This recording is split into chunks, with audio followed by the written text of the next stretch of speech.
ভাই ওই যে তোমাদের আছে না যে বামন হয়ে চাঁদে হাত দেওয়ার চেষ্টা করো। তুমি বামন হয়ে চাঁদে হাত দিতে গেছো, তাই বলি তুমি হয়ে বামন, তোমার স্বভাব কেমন? যদি বামন স্বভাবে কেন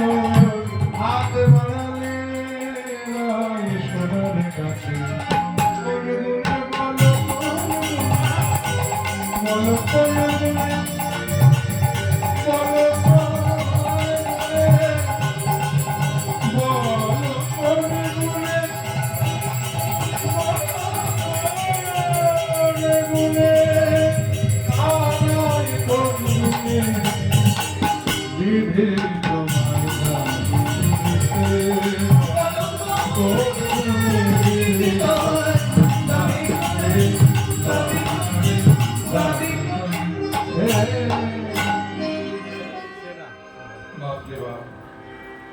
কালো বলে তোমার আমি কি বলছি?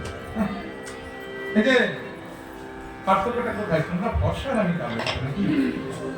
তা শোনো, একটা কথা বলে রাখি আজকে এই মাটিতে দাঁড়িয়ে, যে আমি যদি কালো না হতাম না, জগতে কেউ তোমাদের ভরসা বলতো না। মানে ভরসা বলে যে জগতে তোমাদের এত গুরুত্ব, এত মূল্য, তোমরা বুঝতেই পারতে না যদি আমি কালো না হতাম। কারণ এই অন্ধকার না থাকলে আলোগুলো জ্বালার কোনো দরকার ছিল ছিল না। তাহলে অন্ধকার, আলোর যেমন মূল্য আছে, অন্ধকারেরও তেমনি একটি মূল্য আছে। তেমনি কাল বর্ষার যেমন মূল্য আছে, গুরুত্ব আছে, কালোরও তেমনি মূল্য আছে। তাই বলো না না বলো না না বলো না না না গো ও গো মালার বিধাতা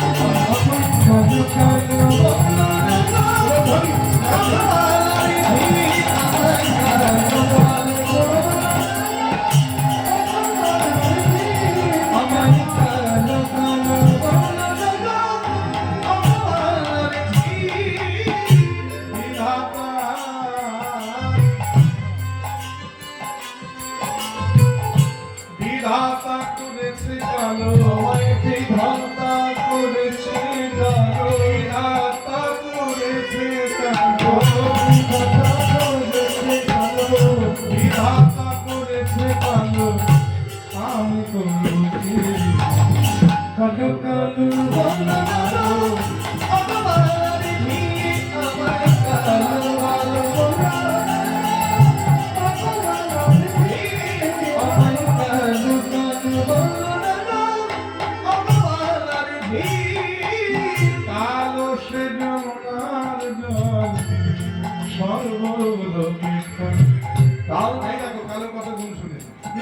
জলের এক নাম জীবন, জল না খেলে পৃথিবী থেকে প্রাণে বাঁচেন। ব্রজবাসীরা সেই জল খেয়ে প্রাণ বাঁচায়। কোন জল? না যমুনার জল। তার রংটা কেমন? কালো। তাহলে কালোর কত মূল্য দেখলো? হ্যাঁ, তাই বলি তো, কালো সে যমুনার জল সর্বলোকে খায়, কালো সে যমুনার জল সর্বলোকে খায়। আমার কালো মেঘে জল হইলে জগৎ জুড়ায়, কালো মেঘে জল হইলে জগৎ জুড়ায়। কালো তোমার মাথার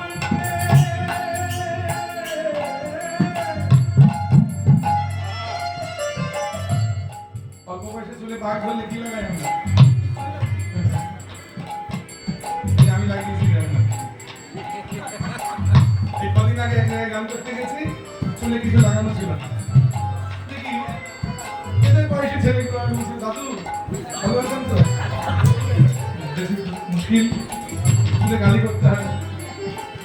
যেই কালো করেছি চুল, দেখুন 10 বছর বয়স করে তাহলে কালোর কত মূল্য দেখিনি? হ্যাঁ, কালোর কত মূল্য দেখিনি। তাই বলছে এই যে কালো তোমার মাথার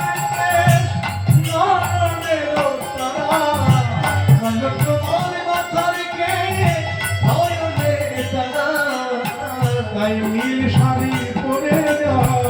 নীল শাড়ি পরে যাও। করিয়া বাহনা যার চোখের মনি কালো নন্দে তারে বলে না বলে জানো যদি কোনো মেয়েদের চোখের মনিটা কালো না হয় সাদা হয় তাহলে কি বলে আমি বলে দিই যদি কারো থাকে কোনো কিছু মনে করো না আর মনে মনে আমার গালাগালি তারে বলে না কি সই বিড়াল চোখ বিড়াল চোখ তার রূপ থাকিলেও মনে সুখ থাকে না তাই কালোর গুণ জগৎ জুড়ে না কালো কালো বলা কালো কালো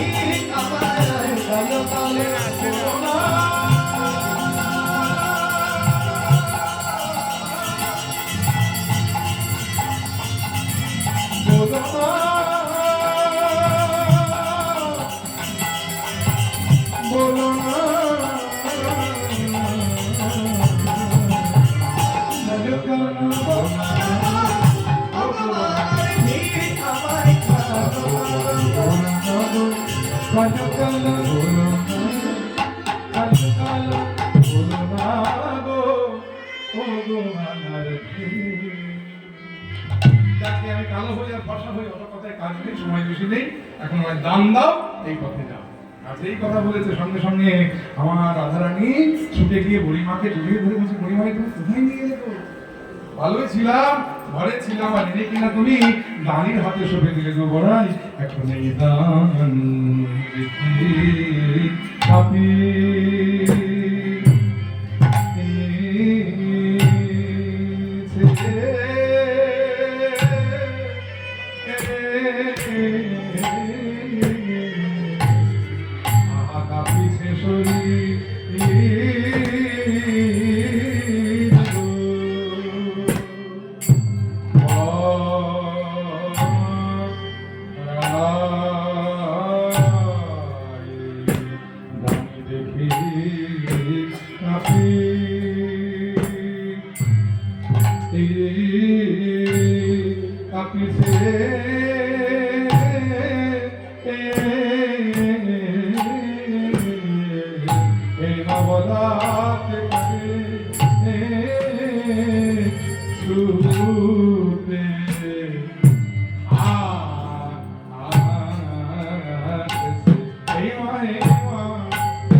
দেখি আমার কাঁপিতে শরীর যদি জানিতাম কাছে এ পথে কণ্ঠ করিয়াছি তবে ঘরে না হইতাম পরিমা গো আমি যদি আগে জানতাম কৃষ্ণ ভজনের পথে কৃষ্ণ দর্শনের পথে এত কাটা বিছানো আমি কিছুতেই ঘরের বাহির হতাম জানো পরিমা যখন ঘর থেকে বাহির হলাম তত অলক্ষণ কুলক্ষণ আমার সম্মুখে দেখা দিল বাধাকে আমি বাধা মনে করলাম না কৃষ্ণ বলে ঘরের বাহির হলাম আমি কি করলাম ওই ঘর হইতে বাহির হই পরিমা গো বোঝালো ফের কিলো না মাথায় চাল ঢেকে যায়। তারপরে হাঁচি দেখি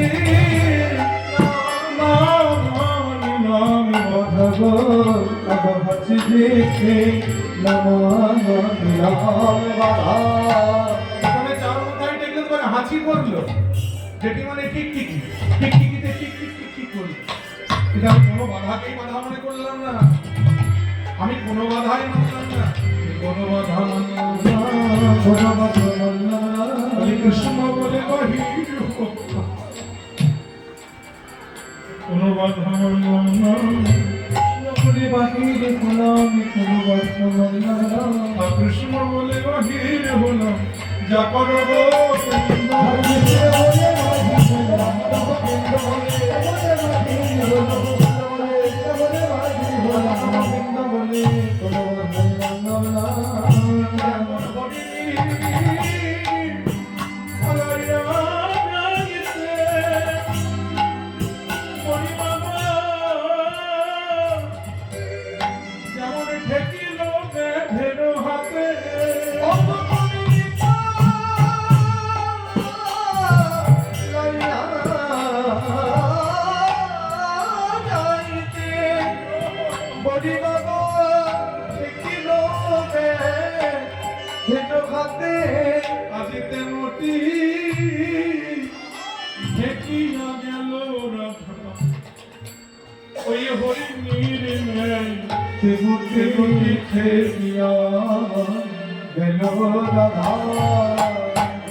ঘরের বইরি ননদী আমার পথের বইরি আমার দেহের বইরি ভরা যৌবন গো। এখন আমার হেন মনে আমি যমুনাতে বোঝা আমি না রাখিব ছাড়ো জীবন গো, আমি না রাখিব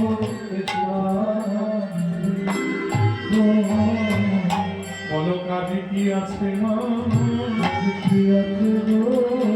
সারে পড়া জীবনে ওর কাজে আছে মা, সারে পড়া জীবনে আমার কাজে কি আছে মা, সারা জীবনে আমার কাজে কি আছে মা, জীবনে আমার কৃষ্ণ ভগবান নাইবা হলো সারা জীবনে আমার ভজন নাইবা হলো জীবনে আমার ভজন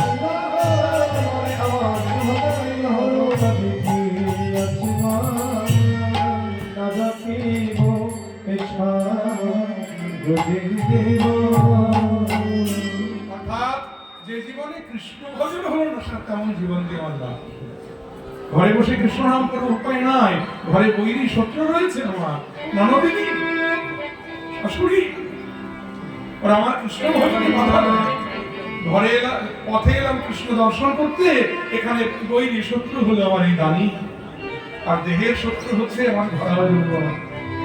তাই যে জীবনে কৃষ্ণ প্রাপ্তি হলো না সেই জীবনে রেখে আমার লাভ নেই। আজই আমি যমুনাকে ঝাঁপকে প্রাণ স্বরূপ অবলা বলিয়া গায় বলে হারে দিতে চাই আসরিয়া সে দুটি বাহু জ্ঞান দাসে কয় মোর মনে হেন লয়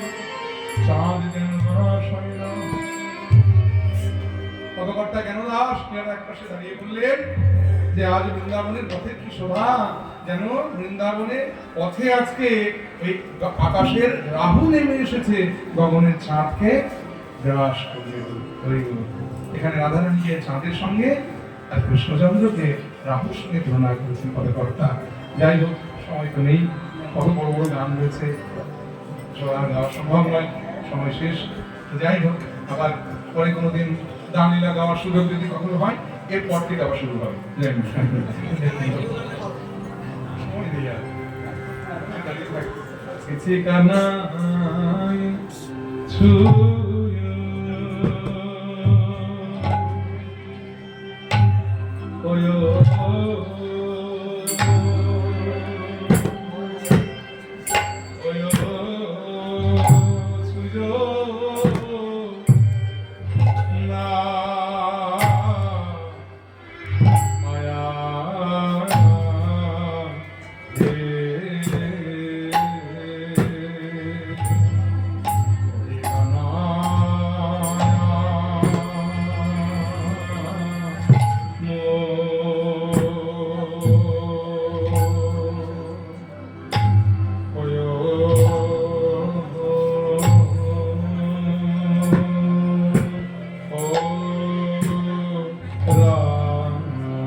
ছিছি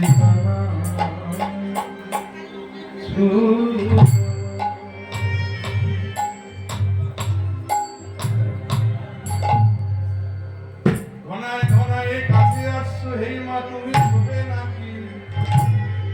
তুমি হলে ধেনুর রাখা আরে আমরা হলাম রাজে নন্দিনী রাজার ঝি এই মা তুমি ছবে নাকি তুমি ছবে বটে কিন্তু লোকে শুনলে বলবে কি হে মা রাজে বলি আজ তাই তুমি হবে ধেনু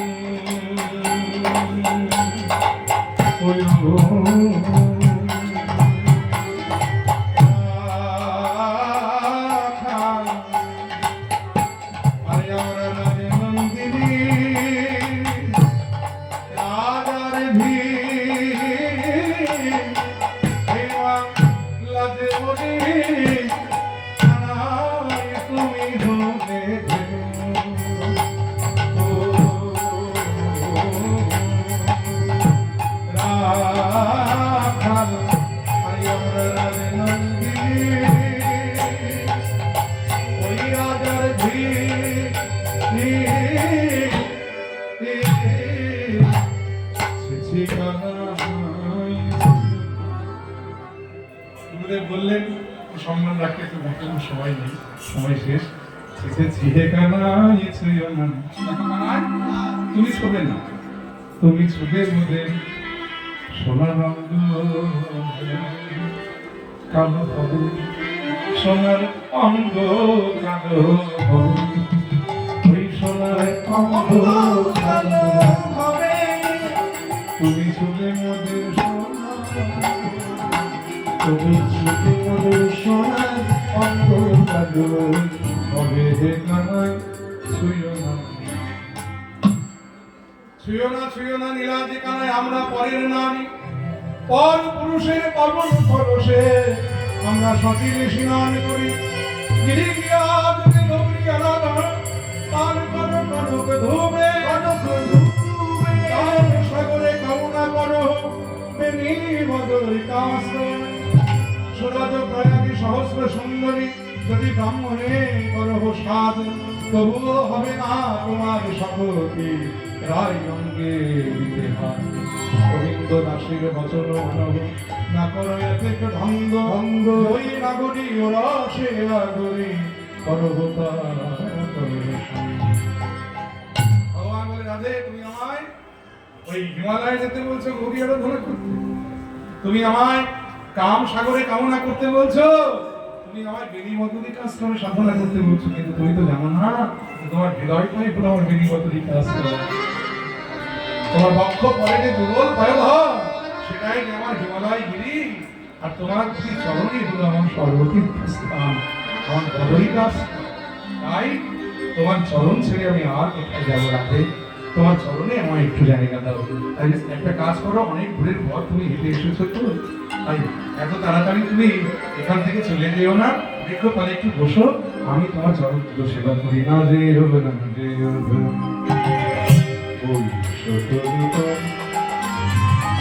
আহা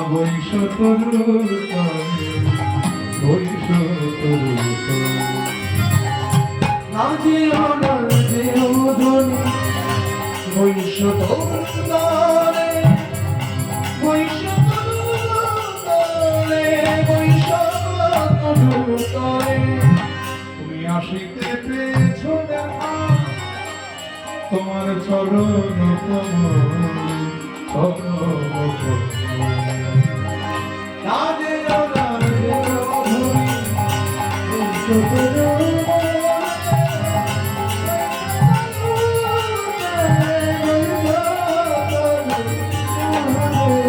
ওই করি কুম্ভ দম্ভ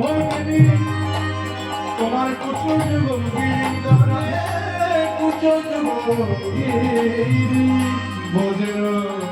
গজের ভরমে আসে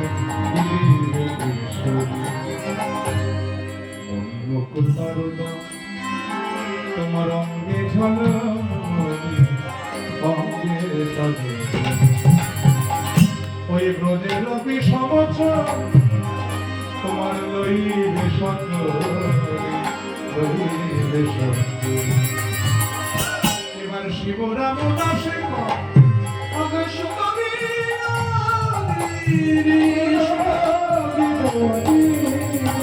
ওই শ্যামের সঙ্গে রসরঙ্গে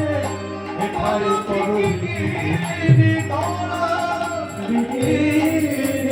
এইখানে বসো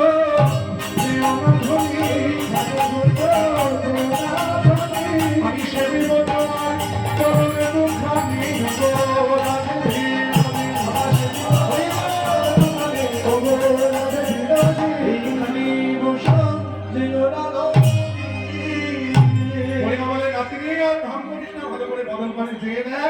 নাতিনি ওই নাতিনি যার লাগি তোর দিকে কিনি আর যেই বলেছে রাধারানী চমকে উঠে সখীদের বলে না না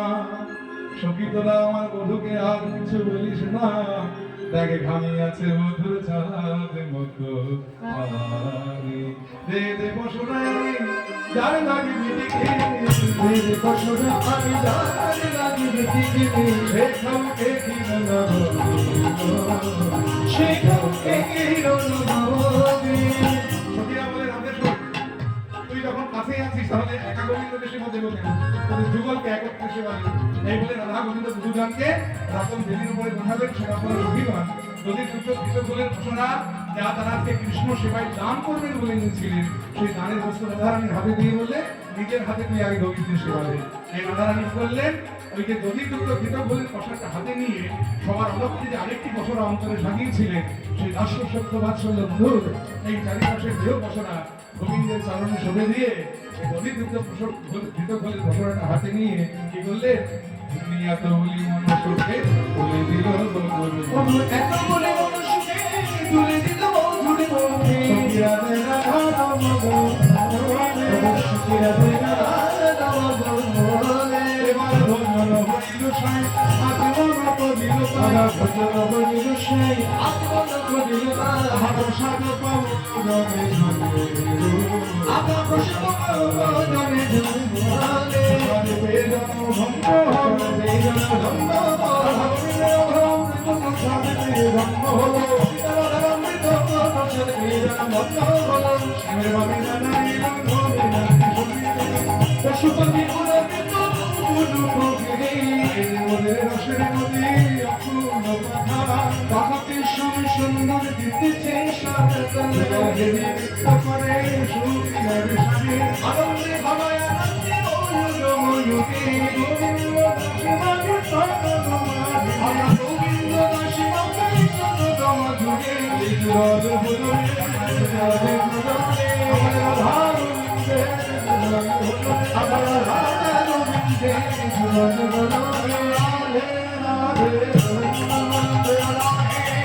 গোবিন্দ